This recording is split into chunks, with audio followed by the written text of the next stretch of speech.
Mesdames, Messieurs, peuple congolais, chers membres de la diaspora, excusez-moi d'annoncer à cette vidéo l'image ou la vidéo qui va apparaître ici. Cette vidéo a une signification, celle de partager le savoir et la connaissance.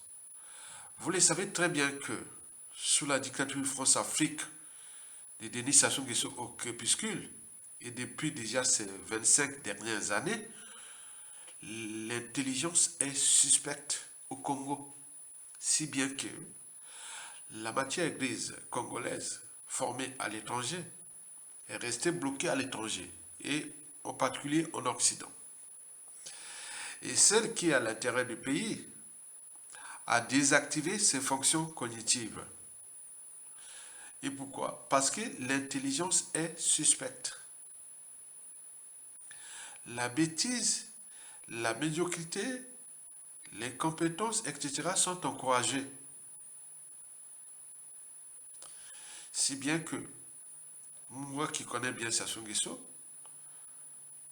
déjà Sassou Nguesso 1, mais quand je l'ai vu revenir au pouvoir à travers les coups d'État sanglant Force Afrique de 1997, alors que moi, après avoir enseigné au lycée, là-bas, j'ai arrivé ici en France en début 92, et j'avais déjà fait mes diplômes d'études supérieures, ici en France, des bons diplômes, et donc je pensais repartir de 1995, 1997, là, le coup d'État arrive.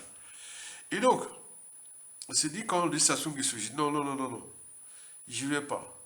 D'ailleurs, un de mes anciens, un des meilleurs, l'un des meilleurs, qui était reparti au pays après, il a dit, Aya Tonga n'y vient pas. Ici, c'est l'enfer sur terre pour l'intelligence, la connaissance, le savoir et autres. Bon, il a perdu sa vie, je pense, il y a 2006 ou 2007. Vous voyez déjà ça. Donc, on tue la matière grise là-bas. Vous êtes humilié.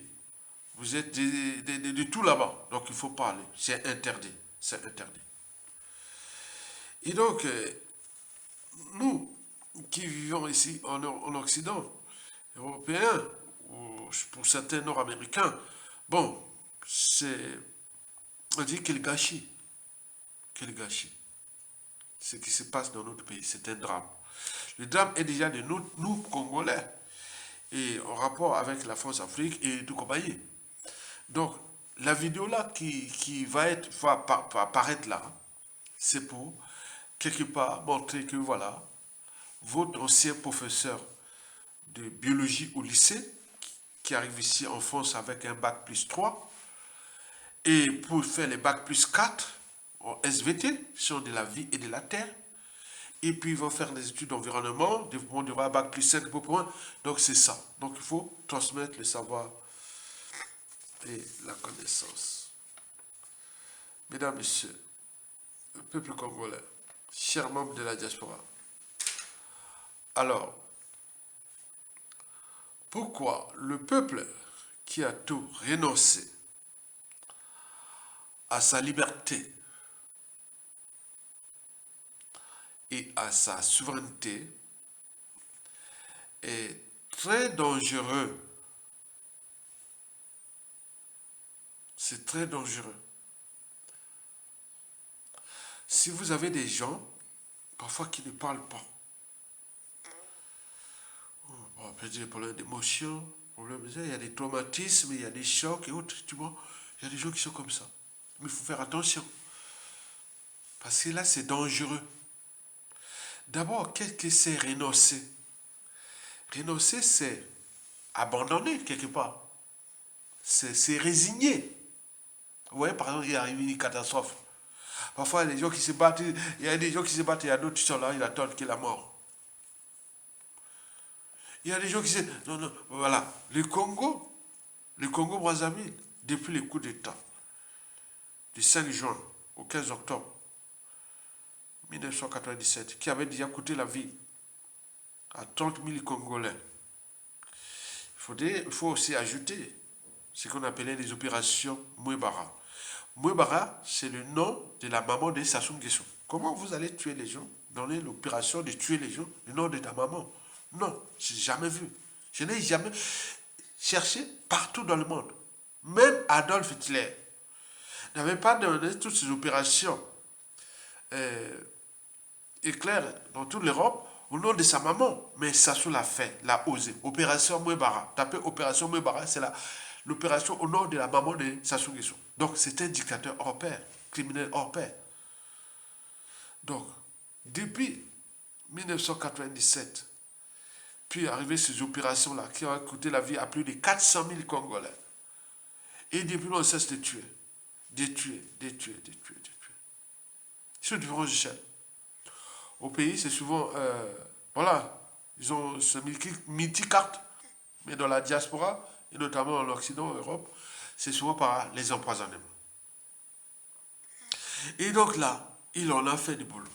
Donc, comment un peuple comme le Congo, qui est un peuple libre, intelligent et autres, malgré la souffrance qu'on a subie, parce que, vous voyez, dans toute l'Afrique, toute l'Afrique, l'Afrique noire, observez-vous même au cours de ces 25 dernières années, le pays qui a subi pire d'une dictature sanguinaire. Il ne faut pas parler de la RDC. La RDC, c'est un autre problème, le problème des matières premières. Vous savez que la RDC, c'est le scandale géologique. C'est le premier fournisseur de matières premières minérales, des minéraux et nécessaires aux technologies civiles, militaires et aérospatiales du monde. C'est la caverne de la Libaba là-bas, la RDC en face de nous, qui sait ça. Mais comment cela se fait-il que nous, Congolais, on a tout renoncé? On a renoncé à se battre, à déjà avoir les notions les plus insignifiantes de l'humanité, la liberté, la dignité et autres. De la liberté et la dignité. Voilà, c'est aussi la liberté et la dignité du peuple et autres. Donc l'individu va au peuple et autres. Mais comment nous avons tout renoncé? Il est là. Donc on ne se bat plus. Donc ce qui se passe là, c'est les conséquences directes ou indirectes de ce qui s'est passé. Le traumatisme. On a buté des gens. On a tué. Chez nous, on dit nako. Ça veut dire na canaille. Canaille. Donc on tue brutalement. Donc quand vous avez un individu qui est prédisposé ou éduqué ou entraîné, conditionné à la violence, ben, il utilise les moyens de l'État. Donc c'est ça qui fait que les Congolais, quelque part, ont renoncé. Il y a un ancien d'Adolf Hitler qu'on appelle M. Göring, Hermann Göring, le grand officier de l'armée de l'air allemande. Il fut l'as de l'as de la Première Guerre mondiale au niveau d'aviation. Hermann Göring, qui a fait toutes les opérations éclairs d'Adolf Hitler dans toute l'Europe, les aviations et tout ça. On lui avait demandé comment un peuple aussi intelligent, instruit, éduqué, courageux, pouvait se soumettre ou laisser passer l'impensable, la solution finale, la Shoah, etc., l'extermination et autres. Et Hermann Göring avait alors répondu à son époque, dit, ah tiens, ça peut se passer partout, dans n'importe quel peuple, partout, dans n'importe quelle monarchie, démocratie, autre. Il suffit de faire peur aux populations. Il suffit de faire peur à la population. Et ça, on en voit les résultats. Puisque entre 1940 à 1945, les Allemands, mais après, bon, vous savez ce qui s'est passé avec les Allemands ici en Europe, les conséquences de la Deuxième Guerre mondiale sont toujours d'actualité. Mais pendant en 1940, 45, 46, 47, 48, jusqu'à 51, 1951, les Allemands ont fait ça. Oh là là, dans toute l'Europe. Et si bien que, voilà. Et si ça va arriver, revenir au clan, Sassou Nguesso et autres. C'est d'actualité. Mesdames, Messieurs, peuple congolais. Donc, renoncer, c'est qu'aujourd'hui, les Congolais, individuellement et collectivement, vivent désormais comme des rats, des indigènes, des esclaves, et voient du bétail humain.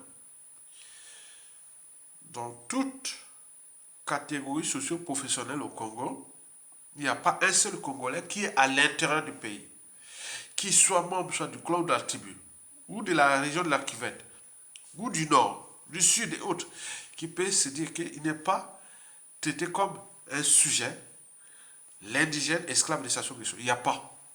Toutes les définitions sont là. Tous les juristes, anthropologues, ethnologues, sociologues, psychanalystes, psychologues, etc., etc. Le Congo aujourd'hui, Sassou a rendu les Congolais comme des sujets indigènes et esclaves. C'est ça. Quand tu es officier, tu es militaire. Aujourd'hui, tu es esclave de Sassou. Tu es esclave de Sassou. Tu es député, tu es esclave de Sassou. Tu es sénateur, tu es esclave de Sassou. Tu es tout l'état-major des armées, tu es esclave de Sassou. J'ai jamais vu.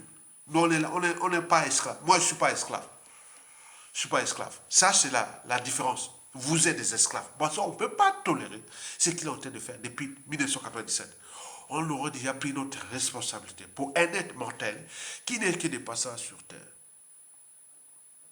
Donc, il faut se dire que les Congolais sont devenus des indigènes et esclaves de Sassou Nguesso. Ils ont tout renoncé à leur liberté et dignité de peuple. Et on voit bien ce que ça donnait. Mesdames, Messieurs, peuple congolais. Alors, pourquoi nous, peuple congolais, avons tout renoncé à notre liberté et surtout à la souveraineté de nos peuples congolais, qui, il faut se dire que ça va être dangereux. Il y a eu tous les hold-up électoraux. Commençons par le coup d'État militaire et le coup d'État... bon, il a commencé par abroger la constitution souveraine du peuple congolais qui fut votée le 15 mars 1992 après la conférence nationale souveraine. Cette constitution fut votée par le peuple. Et ce n'est qu'en 2002, après une période de flexibilité, après son coup d'État, après avoir massacré tout le monde dans ce pays. Et en 2002, 20 janvier, il va mettre une constitution qu'on appelle la constitution du 20 janvier 2002. Donc, il lui permet de faire 2 septennats de hold-up, 2002 à 2009 et 2009 à 2016. Donc, il arrive en 2015, alors que la loi le lui interdit. Non, non. La France Afrique de François Hollande, bon, fais comme tu veux, tu gères des sujets, des indigènes et autres. Ils portent les galons, personne ne va réagir là-bas. C'est bon, vas-y. Mon gars. Donc il a envoyé, il dit, ah oui, on peut changer la constitution. Avec les massacres des populations, 2015. Suivi du hold-up électoral de 2016, emprisonnement de celui qui est élu. Le président, comment on l'appelle, Jean-Marie Michel Mokoko et ses salonniers au commissariat et autres, ils sont là. Et beaucoup de gens qui ont tué. Comme des bétails humains. Et puis elle arrive en 2021. Et il commence. Un dictateur n'a pas de concurrent à sa taille tant que le peuple ne relève pas les défis. Un dictateur comme Sassou Nguesso a pris quelques libertés contre les libertés fondamentales, contre les droits fondamentaux, contre la souveraineté du peuple.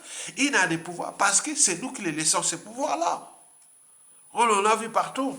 On a descendu les dictateurs. Mais pourquoi nous sommes là? Nous avons tout renoncé. En 2021, il va tuer Guy Blitt par fait coller là, les jours même de l'élection. Il n'y a aucune réaction. Et les cadavres, ils traînent par-ci par-là, tout. Est-ce que c'est son cadavre? On ne sait pas.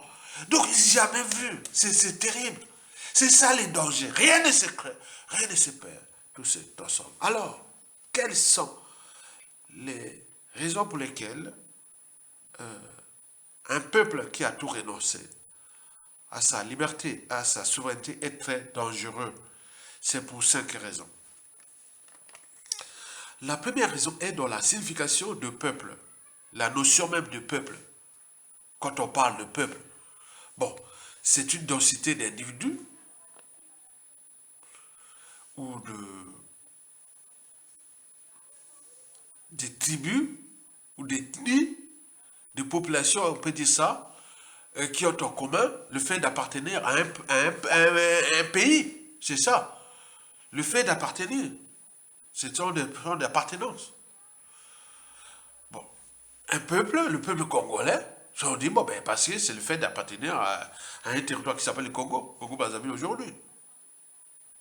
Mais dans ce peuple-là, on ne sait pas qui est qui. Donc là, au cœur de la psychanalyse, de la psychologie, de l'éducation, de la culture et même de la société, et n'oublions pas les notions les plus institutionnelles de l'État, qui à tout instant, parmi nous, peut être président du Congo, on peut être au gouvernement, on peut être dans les administrations, les institutions, on peut être tout, c'est ça, on est d'accord. Mais au regard de la psychanalyse, la psychologie, de l'état d'esprit autre, combien avons-nous formé déjà depuis au cours de ces 25 dernières années des Sassou Nguesso bis? Sassou n'est pas une génération fortanée. Il y a plus de Sassou Nguesso, plus durs que Sassou Nguesso qui sont là parmi nous. Dans le peuple, on ne sait pas qui est qui. Avec tous les traumatismes, avec toutes les humiliations, avec tout ce qui s'est passé, vous ne savez pas qui est tout instant. Ce peuple-là est dangereux. C'est une bombe atomique. C'est un volcan explosif. Les volcans explosifs, ce sont des volcans des zones de subduction. Là où les plaques continentales s'affrontent des plaques océaniques. Les cas les plus documentés, ce sont des plaques américaines qui s'affrontent avec des plaques pacifiques. Vous partez depuis le nord des États-Unis, depuis l'État de, que ce soit depuis l'État de Washington, en passant par l'Oregon, on arrive en Californie avec la faille coulissante de cet Andreas et tout compagnie, mais on arrive au niveau de la cordillère des Andes, que ce soit en Amérique centrale, en Amérique du Sud, tout ça, ce sont des volcans explosifs. Même la plaque des grandes et petites aux Antilles, avec la plaque atlantique. On a vu Montserrat, comment ça fait. On peut aller en Indonésie. Donc nous sommes assis sur les volcans explosifs. Et ces volcans, c'est très dangereux. C'est très dangereux. Et donc notre pays est comme ça. Donc avec la psychanalyse, attendez-le. Tu ne sais pas que Adolf Hitler, après avoir été humilié par la France en 1918, qui disait attendez-le, qui croyait que 22 ans après, en 1940, Adolf Hitler humilia la France. Donc il faut en tenir compte de cette psychanalyse, de cette psychologie. Et nous avions cette densité des gens qui sont là. On a tellement étouffé dans les familles, dans les vies, tout ça. Un jour ou l'autre, tu puniras ces gens-là. Tu puniras les Sassou, les Nguesso, les clans là. Attendez-les. Les jours où ça viendra. Donc vous imaginez.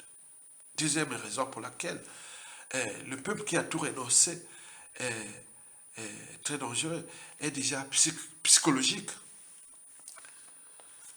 Un gars a été licencié. C'est bien qu'il y a eu une injustice, à tort ou à raison. Il va voir là, il va chez lui, il se prépare tranquillement. Il pose son arme, il va voir le patron. Ah bonjour patron, mais pourquoi tu veux tuer ça? Pom, il tue. Il va voir les DRH. Ah toi, c'est toi qui étais là. Pom. Il va voir tous les collègues qui étaient, et voilà. Pom. Vous voyez déjà ça? C'est ça qu'on appelle le règlement de compte. Et nous avions ici dans le pays, il y en a beaucoup. Il faut le dire la vérité. Je suis la voix des sans voix. C'est la vérité. La loi 2013, par exemple ici à l'échelle de la diaspora, la loi 2013, même Jacques Chirac, qui avait aidé Sassou Nguesso à revenir au pouvoir, par le coup d'État sur la Force Afrique, quand on voit les conséquences. Même Nicolas Sarkozy, qui était de la droite, il n'a jamais été du côté de ces gens-là. Ils n'ont jamais mis des lois pour empêcher des Africains ou des gens qui subissent les dictatures France-Afrique d'accéder à leur titre de séjour ou de résident ou de la naturalisation. Je vous dis que moi, je suis déjà depuis 30 ans en France, je n'ai jamais voulu, je ne serai jamais français parce que je ne voulais pas. Tout est ouvert, je ne peux pas. Je dis non, je respecte la France, mais j'aime mon pays, je reste toujours congolais. Vous savez qu'en 2013, la loi Hollande, François Hollande, il fait partie des seuls présidents de France où j'ai participé à sa campagne électorale. Oh mon Dieu. Regardez, 2013, la loi Hollande. C'est-à-dire tout étranger vivant en France, pour renouveler son titre de séjour ou naturalisation, il faut passer par un cours de validité. Or, nous avions le problème avec la France-Afrique, on connaît bien. Donc c'était des cadeaux empoisonnés pour nous, contre nous. par la France a donné à ces éducateurs France-Afrique. Parce qu'on a vu les Togolais, les Camerounais, tous ceux qui étaient éducateurs France-Afrique, là, les Ivoiriens et les Congolais, c'est tout de la main, c'est devenu des sans-papiers. Les gens qui sont là depuis 30, 40, 50 ans, pour avoir été dans une manifestation contre un régime, soit Alassane Ouattara, contre Sassou Nguesso, contre Ali Bongo, contre point, et il y a des maillots, ils se retrouvent dans la merde. Donc, les gens là qui sont ils travaillent ici, ils ont des enfants, petits-enfants, métissés, autres, ils se retrouvent là. Il y en a beaucoup comme ça. La loi Hollande de 2013, demandée dans toutes les préfectures de France. La loi Hollande de 2013, c'était pour signifier aux Africains qui luttent contre les dictatures de France-Afrique que vous n'avez pas s'en sortir ici. Mais les autres n'ont pas oublié ça. Je vous l'ai dit qu'à la chute de Sassou Nguesso, les passeports de Sassou Nguesso seront caducs. Mais comment va-t-il adosser à ce contentieux historique-là? Si bien qu'il y a des gens ici, au niveau qui ont des enfants, petits-enfants, ils sont allés jusqu'au Conseil d'État en France. Vous imaginez ça? Ça ne se passe nulle part. Dans tout l'Occident. Il n'y a qu'en France. En Occident, on va dire, oui, bon, en Angleterre, en Allemagne, aux États-Unis, au Canada et autres, quand vous êtes à 5 ou 10 ans, 15 ans, on se dit, ouais, on sait bien. Bon, ok, on comprend. Mais en France, voilà. Donc, vous imaginez ce contentieux historique entre Sassou Nguesso, la France-Afrique et nous. Et que les gens ont dit, non, on n'y cédera pas. Il y aura des gens qui n'auront même pas de visa, ni de passeport, ni de point. On va voir comment la France va régler ça. C'est un contentieux qui est là. Il faut se dire. C'est ça. Un peuple qui a tout renoncé est dangereux pour ça. Donc nous laissons des outils pour réfléchir, pour qu'on sait que c'est dangereux. Ce que la France-Afrique a fait à nous et ce que Sassou Nguesso a fait. Et donc comme ce sont des relations humaines, les relations sociales, et beaucoup de choses, on ne sait pas comment va se transformer. Et l'histoire va toujours nous donner raison. Parce que toutes les injustices, l'oppression, la barbarie, reviennent toujours de cette psychanalyse. Bon, vous voyez comment Sassou Nguesso n'avait pas digéré la perte de pouvoir en 1991-92. Il est devenu un homme aigri. Et donc, quand il a repris le pouvoir, et on voit bien les conséquences, mais Sassou n'est pas seul. Il y en a beaucoup. Il y en a beaucoup dans notre pays qui ont envie de faire du mal au clan Sassou Nguesso et ces gens-là. Il faut dire la vérité. Qui ont envie aussi de montrer à la France que voilà ce qui s'est passé. Donc, vous avez tout ça. Ce sont des relations humaines.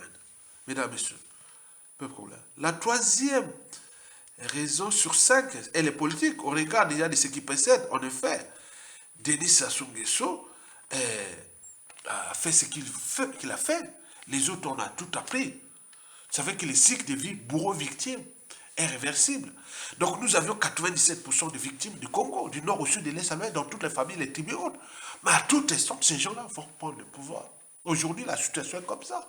C'est-à-dire, là, le clan Sassou Nguesso et autres, si la presse, il peut prendre le pouvoir, mais ça ne marchera pas. Ça va être quelque chose qui va se dire brutalement. Il faut le dire.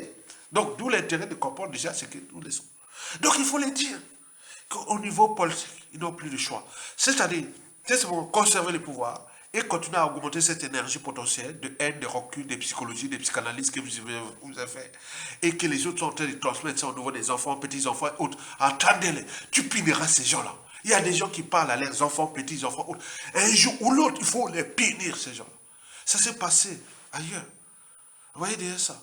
Donc, il faut en tenir compte de cette problématique politique parce que vous ne pouvez pas être congolais ou d'appartenance avec le Congo sans avoir les liens avec les administrations congolaises, avec les institutions congolaises, avec les pouvoirs et contre-pouvoirs congolais, avec l'État congolais. Mais l'État là sera en main de qui?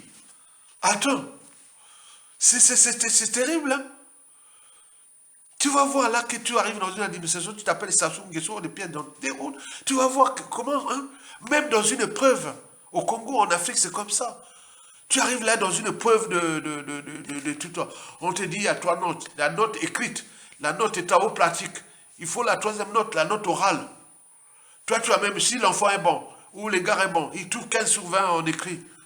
Bon, ta haut pratique, parfois, il peut trouver aussi 15 sur 20. Mais tu viens à l'oral, on te met 2 sur 20.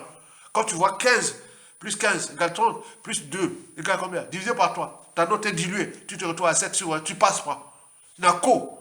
Ça peut se passer comme ça, l'éducation nationale, le second supérieur. Il faut omettre dans les centres de formation, les recrutements, les administrations. Donc, il faut dire que la justice est là, il se prépare.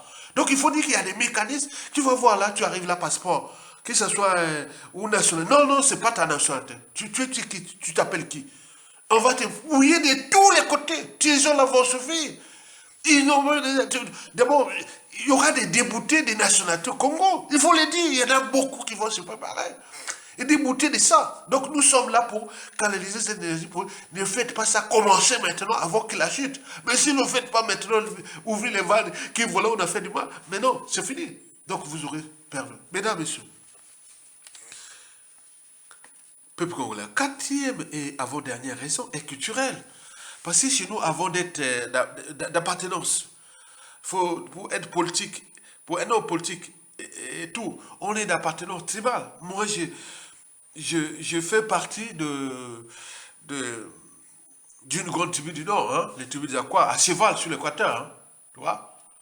Donc tu passes, tu prends chez moi au Makwa, tu vas vers l'est, tu arrives à Bandaka, en République démocratique du Congo, tu continues, tu passes au sud des Nairobi, hein, je sais pas, l'altitude, l'altitude, je sais pas, hein. Bon, après tu traverses l'océan Indien, tu passes Diego Garcia est situé à 7, à l'altitude 7 de l'équateur, hein, Diego Garcia, hein, la l'île là, quand on fait pour le millénaire, l'île américaine Diego Garcia. Bon, tu arrives en Indonésie, Bornéo, et tu tournes, tu reviens à l'équateur, Quito, tu donnes le Brésil, qu'on appelle du truc des Bayas là. Voilà. Donc au Brésil, tu traverses, tu arrives au Gabon et au sud de Libreville, tu arrives chez moi. Donc moi je suis là. Donc moi je voulais seulement dire il y a des choses culturelles. Donc on ne peut pas faire tout sans la culture au Congo. Parce qu'on est d'avant tout d'appartenance tribale. Et donc sachant que sont à l'enfer du mal dans toutes les tribus. Et ça ne passe pas. Et il y a des gens qui leur lisent, se disent ah tiens, j'ai dit, c'est malheureux. Les Mouchis, on n'en parlait pas. Il y avait Yakupago, Tchatchou est venu faire du mal à cette tribu. Et c'est la tribu qui va subir peut-être autre.